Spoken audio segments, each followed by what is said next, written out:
ارسلنا من رسول الا لیطاع باذن اللہ ولو انہم اذ ظلموا انفسهم جاؤوک صدق اللہ مولانا العظیم۔ آج کی سیرت النبی صلی اللہ علیہ وسلم کے حوالے سے گفتگو میں دو حصوں پر میں نے گفتگو کرنی ہے۔ اس کو اگر ہٹائیں، تھوڑی سی آواز اونچی کر دیں، ایکو ختم کر دیں، آواز اونچی کر دیں۔ دو حصوں پر گفتگو کریں گے ہم۔ آواز نہیں آ رہی ہے آپ لوگوں کو؟ آواز کلیئر ہے؟ پیچھے تک آ رہی ہے آواز؟ جی، ہم انشاءاللہ العزیز دو حصوں پر بات کریں گے۔ ایک صرف تمہیدی نقطہ ہے حصول برکت کے لیے قرآن مجید سے حضور صلی اللہ علیہ وسلم کی عظمت اور مقام نبوت کے حوالے سے، اور دوسرا سیرت النبی صلی اللہ علیہ وسلم آج کی اس سیرت کانفرنس کا اصل اور بنیادی مضمون ہے، جس کو میں تمہید کے بعد ہی عرض کروں گا کہ وہ کیا پہلو ہے جس پر ہم نے بات کرنی ہے، بلکہ میں ابھی عرض کر دیتا ہوں۔ سیرت النبی صلی اللہ علیہ وآلہ وسلم یہ ایک پورا موضوع اور بڑا وسیع مضمون ہے۔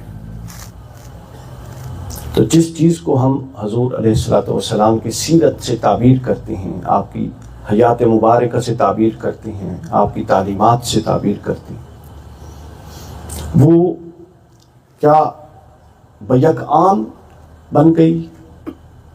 اس کے اندر کیا مراحل تھے؟ سیرت کی تشکیل، یعنی سیرت سے مراد سیرت نبوی کی تشکیل کن عناصر سے ہوئی؟ کون سے عناصر بنے تو وہ سیرت نبوی تشکیل پائی، جس کو بنیاد بنا کر اللہ نے مقدمہ توحید قائم کیا؟ سورہ یونس کے اندر فرمایا لَقَدْ لَبِثْتُ فِيكُمْ عُمْرًا مِّن قَبْلِهِ۔ وہ جو حیات تھی، وہ جو سیرت تھی، وہ جو معاملات زندگی تھے، وہ کن عناصر پر مبنی تھے کہ وہ اتنی مضبوط سیرت بنانے کا باعث بنے کہ اللہ نے مقدمہ سیرت، مقدمہ توحید جس بنیاد پر قائم کیا وہ ذات نبوی، سیرت نبوی اور کردار نبوت تھا۔ تو وہ اتنا امپورٹنٹ، جس طرح بھی مفتی صاحب فرما رہے تھے نا کہ ہر نبی کی آمد کا مقصد ایک ہے۔ آپ اس کو کھولیں گے تو تین، پھر تین کو کھولیں گے تو اور بہت سارے بن سکتے ہیں، لیکن اساسی اور بنیادی مقصد ایک ہے، اور وہ ہے اللہ کی توحید کا ابلاغ، کما حقہ، اللہ کی توحید کا ابلاغ۔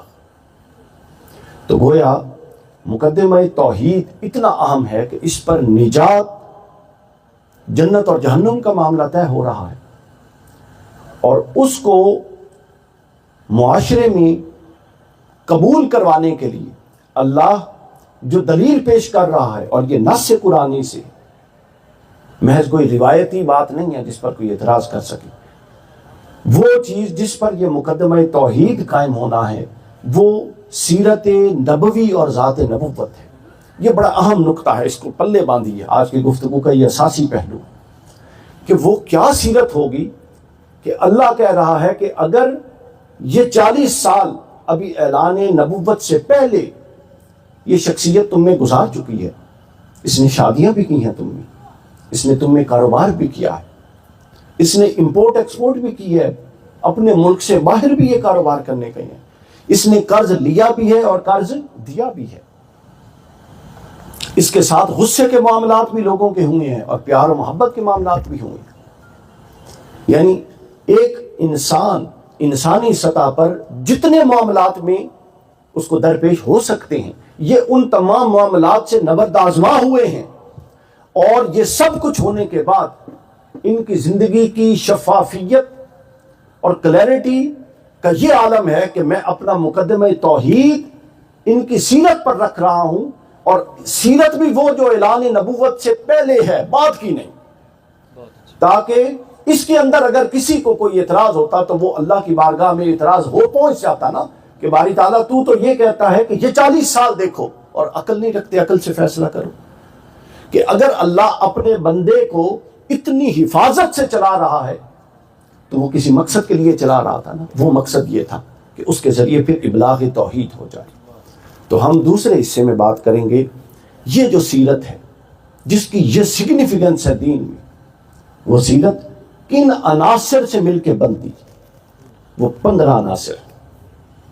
یہ میں اس لیے 15 بتا رہا ہوں تاکہ انٹرسٹ قائم رہے, اور کوئی دوست اگر پروگرام بھی بنا رہا ہے اٹھنے کا تو نہ اٹھے. 15 عناصر ملتے ہیں تو وہ سیرت نبوی قائم ہوتی ہے, جس کی بنیاد پر مقدمہ توحید اللہ رب العالمین اپنا مقدمہ توحید کھڑا کرتا ہے. تو پہلی جو میں نے آج کی ایک تمہیدی بات عرض کرنی ہے منصب نبوت اور مقام نبوت کے حوالے سے, وہ میں نے آیہ مبارکہ پڑھی سورہ النساء کی آیت نمبر 64 کے ابتدائی حصہ. یہ 64 اور 65 دو آیات ہیں.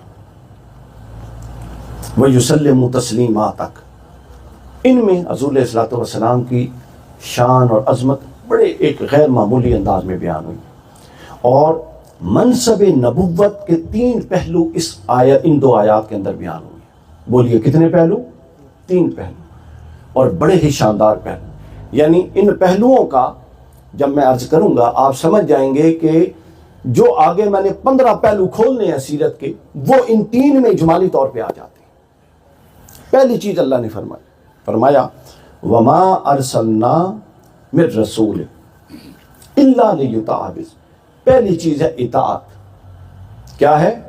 سب احباب بولی کیا ہے؟ اطاعت. رسول اللہ کو اس لیے بھیجا گیا کہ ان کی اطاعت کی جائے, اور اطاعت کیسے؟ بِإِذْنِ اللہ, اللہ کے حکم کے تحت اس کی اطاعت کی جائے.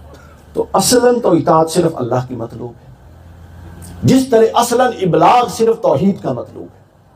یہ نقطہ ذہن میں رکھیے. اصلاً اطاعت کس کی مطلوب ہے؟ اللہ کی. بالکل اسی طرح جس طرح اصلاً ابلاغ کس کا مطلوب ہے؟ توحید کا. مگر نظم جو اللہ نے ہدایت کا قائم فرمایا ہے, ہم بندے ہو کے اس نظم کو توڑ نہیں سکتے نا, ہماری کیا جرت اور مجال. نظم یہ ہے کہ وہ فرماتا ہے کہ ہدایت بھی میں دینے والا ہوں, حق بھی میں ہوں. اللہ کیا ہے؟ حق ہے, اور اللہ کیا ہے؟ ہادی ہے. یہ دونوں اللہ کے اسماء گرامی میں سے, لیکن اور دونوں قرآن مجید میں بھی آئے. لیکن یہ بتائیے کہ کیا آپ میں سے کوئی ایسا بندہ بیٹھا ہے جس کے پاس اللہ براہ راست اپنی شان ہدایت کے ساتھ وارد ہو اور اس کو اس نے ہدایت دی ہو, یا کسی کے پاس براہ راست اپنی شان حق الحق ہونے کی شان کے ساتھ آیا ہو اور اس کو حق کی راہ پر چلا دیا ہو؟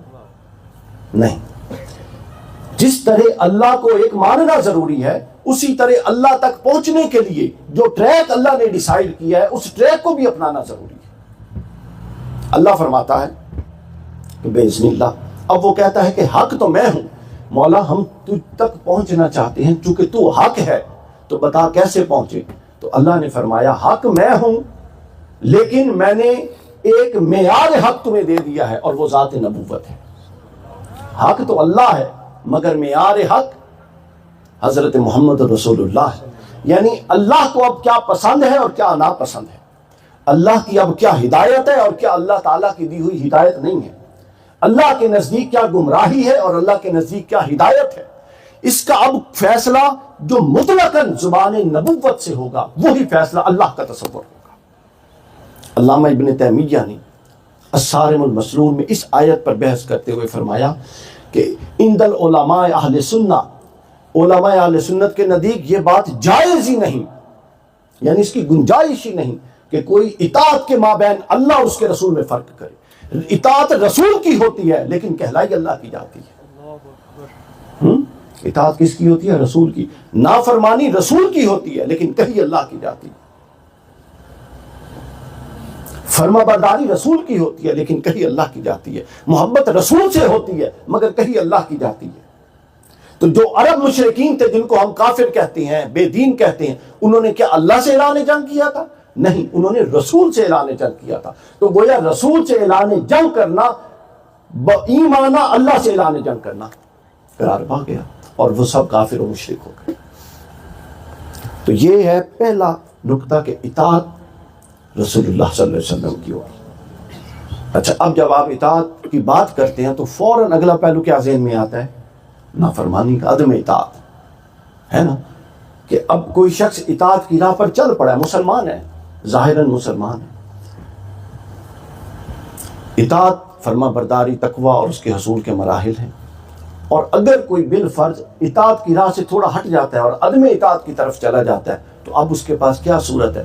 اسی آیت کا اگلا حصہ بتا رہا ہے کہ اگر تم کوئی نافرمانی کر بیٹھو، وَلَوْ أَنَّهُمْ إِذْ ظَلَمُوا أَنفُسَهُمْ، اپنے اوپر اپنے نفس پر ظلم کر بیٹھو، تو گویا راہ اور درگاہ اور دروازہ کوئی اور نہیں ہے۔ اگر اطاعت ہے تو وہ بھی رسول کی، اور اگر نفسانی خواہشات میں، دنیا میں، وہ جو نفس اور خواہشات کے پردوں میں آ کے، عقل و فکر کے کسی گمراہی میں آ کے، اطاعت اور اخلاق کی کسی گمراہی میں آ کے اگر حق سے پھر گئے ہو اور کوئی معصیت اور گناہ کر بیٹھے ہو، پھر بھی کہیں اور نہیں جا سکتے، جاؤ کا رسول کی بارگاہ میں آؤ، رسول بھی استغفار کرے گا، تم بھی استغفار کرنا، اللہ کو توبہ کرنے والا پاؤ گے۔ تو گویا اطاعت، اور اطاعت کے بعد اگلا حصہ کیا بنتا ہے؟ نافرمانی۔ تو دونوں صورتوں میں آپ نے اللہ کے پاس جانا ہے۔ اس کے بعد ایک تیسرا پہلو ہے، وہ بھی اسی آیت کے اندر۔ اب اطاعت اور نافرمانی، یہ دو چیزیں تو ظاہر ہو گئیں، چونکہ اطاعت بھی ظاہر ہے، کاشف صاحب ظاہری گل ہے نا جی، اور نافرمانی بھی ظاہر ہے۔ اب ایک معاملہ ہو سکتا تھا ممکنہ طور پہ کہ اطاعت ظاہری ہو اور دل راضی نہ ہو اس اطاعت پر، امکان تھا کہ نہیں؟ بتائیں، کیا نفاق کا مرض اس دور میں تھا کہ نہیں، اور آج تک چل رہا ہے؟ تھا کہ نہیں؟ نفاق ظاہراً مسلمان اور پورے اسلام کے شعار کا پابند ہے، لیکن قلباً اور باطناً کافر۔ تو یہ تیسری راہ نکلتی ہے۔ بس اطاعت انہی تین حصوں میں جا سکتی ہے، اطاعت کا اور چوتھا پہلو نہیں نکلتا اصولی مباحث میں، باقی ذیلی مباحث میں آپ لے کر آ سکتے۔ تو ایک ظاہری اطاعت، اس پر ہم بات کر چکے، ایک ظاہری نافرمانی، اس پر بھی بات ہو گئی۔ اب آ گئی کہ اگر اطاعت ظاہری تو ہے، اندر کی نہیں ہے۔ اللہ نے فرمایا ہر معاملے میں رعایت ہے، مگر میرے محبوب کا معاملہ اتنا نازک ہے۔ اللہ تعالیٰ نے فرمایا فلا وربک، تیرے رب کی قسم، لا یؤمنون حتی یحکموک فیما شجر بینہم ثم لا یجدوا فی انفسہم حرجا مما قضیت۔ اے محبوب، جو تو فیصلہ کرے یہ ظاہراً مان بھی جائیں، ظاہراً کوئی نافرمانی نہیں کر رہا، ظاہراً کوئی یہ نہیں کہہ رہا کہ ہم آپ کی اس بات کو نہیں مانتے، یا معاذ اللہ آپ نے یہ بات درست نہیں، کوئی نہیں کہہ رہا، مان کے گھر چلے گئے اور دل میں خلش ہے کہ محمد رسول اللہ نے یہ بات معاذ اللہ درست نہیں کی۔ اللہ فرماتا ہے منصب نبوت اور مقام نبوت اور اس کی سگنیفیکینس اور اس کے آگے بندہ مومن کا پیش ہو جانا اس قدر ہے کہ اگر ظاہراً اطاعت ہی ہے مگر باطناً قلب میں ایک رائی کے دانے کے برابر یہ تنگی آئی کہ فیصلہ درست نہیں، اللہ فرماتا ہے تمہاری ایمان کی نفی ہو گئی۔ یہ ہے منصب نبوت، اطاعت کے باب میں یہ ہے منصب نبوت۔ تو لہٰذا یہ تین حصے ہو گئے۔ اب تھوڑی اس کی میرے ذہن میں تھی، تفصیل ہم بیان کریں گے، لیکن اگر اس میں گئے تو ہمارے وہ باقی حصہ رہ جائے۔ تو میں نے ایک بنیادی مقدمہ قائم کر دیا کہ جو اطاعت ہے، اور اسی کو قرآن مجید بے شمار جگہوں پر کہا وَمَن يُطِعِ الرَّسُولَ فَقَدْ أَطَاعَ اللَّهَ، یہ پوری کی پوری بات اس کے اندر آ جاتی ہے۔ میری ایک کتاب ابھی چھپی ہے قرآن مجید کے 365 اصول، اس میں یہ 39 نمبر اصول ہے، اس میں پھر جو میں نے ابھی مقدمہ قائم کی ہے اس میں یہ بات پوری تفصیل سے موجود ہے۔ اب ہم اگلے حصے کی طرف جاتے ہیں۔ اگلا حصہ ہے سامعین کرام جس پر میں پہلے بات کر چکا کہ وہ سیرت کیا ہے۔ چونکہ سیرت کا بیان ہوگا تو ہم سیرت کو اپنانے کی طرف جائیں گے۔ ہمارے ہاں جو لا ابالی قسم کی تقریریں ہیں، جذباتی قسم کی تقریریں ہیں، جن کا عمل اور کردار کے ساتھ کوئی تعلق نہیں، اور وہ محبت اور عشق کے رنگ میں اس طور پر رنگی ہیں، محبت و عشق کے رنگ میں رنگنا لازم ہے، مگر محبت و عشق کے رنگ میں اس طور پر رنگنا کہ عمل کی حیثیت کم ہو جائے یا بے عملی کی طرف رغبت ہو جائے، اس کی کوئی گنجائش نہیں۔ تو لہٰذا اب ہم شخصیت حضور اسلام کی شخصیت کے ان عناصر کا مطالعہ کرتے ہیں کہ اللہ تعالیٰ نے حضور کی شخصیت کو کیسے تشکیل کیا، چونکہ حضور کو